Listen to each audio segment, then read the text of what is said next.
What happens to people who mock the notorious Annabelle doll? The deaths linked to Annabelle. They don't want you to know. They say Annabelle is just a doll. Cloth, stuffing, buttons, and thread. Harmless. But if that were true, then how do you explain the trail of bodies? Over the last 50 years, people who mocked Annabelle, who laughed, dared, or disrespected the doll, seemed to meet strangely similar fates. A biker laughing as he left the museum, dead before he reached home. A firefighter sneaking a selfie, collapsing seconds later, his heart stopping without reason. And most recently, a tour organizer found lifeless in his hotel room after one last photo with the doll. These aren't movie scenes. They're case files, eyewitness testimony, death certificates. So tonight we're opening the vault. What really happens to those who mock the notorious Annabelle doll? Why Annabelle became the world's most haunted doll? To understand Annabelle's deadly reputation, you first have to understand Ed and Lorraine Warren. The Warrens were the original celebrity ghost hunters, rising in the 1970s and 80s. Their names are tied to true crime, exorcisms, and supernatural legends that became blockbusters: The Conjuring, Amityville, the Enfield Poltergeist. But Annabelle wasn't just another haunting. Unlike a ghost that flickered in and out, Annabelle was tangible. A doll you could touch, a doll you could mock, and that made her dangerous. The Warrens claimed she wasn't the spirit of a child, but something inhuman pretending to be one, something that fed off attention, something that wanted new hosts.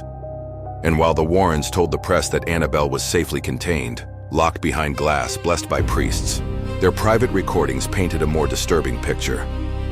They whispered about spillover energy, guests fainting during tours, unexplained fires, and casualties they refused to admit in public. The official story was always the same. Annabelle was under control, but the deaths suggest otherwise. The Warrens' biggest secret about Annabelle. The first whispers of Annabelle's true danger came in 1979. A young man visited the Warrens' occult museum with his girlfriend. He mocked Annabelle, tapping the glass, daring her to do something. Ed Warren had him removed. On the ride home, he lost control of his motorcycle. He died instantly. His girlfriend survived, but later admitted they were laughing about Annabelle just before the crash. The pattern repeated in 1984. A firefighter named Curtis slipped past the rope to take a Polaroid selfie with the doll. He opened the case, leaned in, smiled. The flash fired. Seconds later, he collapsed, gasping for air. His heart had stopped. Doctors found no blockages, no history of heart trouble, no explanation.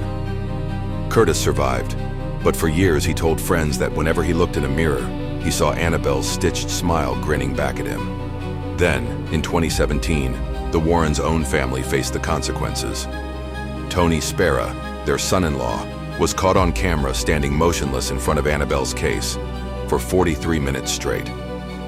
When staff found him, he was dehydrated, disoriented, and repeating the same words. "She's awake." Doctors blamed exhaustion. Paranormal researchers called it influence. By then, the museum had added a new rule: no solo visits after dark. The case that proved Annabelle wasn't contained, and then came the summer of 2025. A traveling exhibit called Devils on the Run featured Annabelle as its star attraction. Thousands lined up to see the doll up close, but from the first night, strange events followed. A small fire broke out in one of the tents. 4 days later, a generator exploded, injuring 2 people. And on the 7th night, lead investigator Dan Rivera posted a final photo on social media. Annabelle glowing in red light with the caption, "Still watching." The next morning, Rivera was found dead in his hotel room. No signs of foul play, no heart disease, no warnings. His heart had simply stopped at exactly 3:33 a.m. The Warrens once called that hour the feeding time. Rivera's death ended the tour. Annabelle was rushed back to Connecticut. Even her new handlers, comedian Matt Rife and influencer Elton Castee, didn't joke about her containment. The case was reinforced. The museum was sealed, because Annabelle was no longer just a story. If stories like this leave you wanting more, the Warrens' original case files and several books on cursed objects are still available. Some detail the Annabelle case from the very beginning. I've left a link in the description. If you decide to pick one up, it helps support the channel and fuels more deep dives into the supernatural. As an Amazon associate, I earn from qualifying purchases. The truth about Annabelle's deadly legacy. So what's the truth? Officially, Annabelle is just a doll. Raggedy cloth, glass eyes, blessed, harmless. But the evidence suggests something else. A biker who mocked her and never made it home. A firefighter whose heart stopped seconds after his photo. A curator who lost 43 minutes of his life.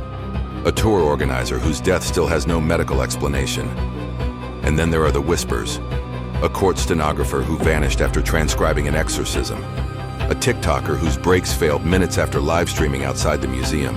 Letters, journals, and police reports that seem to pile up in eerie patterns. Coincidence? Maybe. But ask yourself, how many coincidences equal a curse? Would you spend a night with Annabelle? So now the question is yours. Would you spend a night alone with Annabelle for $1,000? Or is there no amount of money that could make you take that chance? Comment your answer below.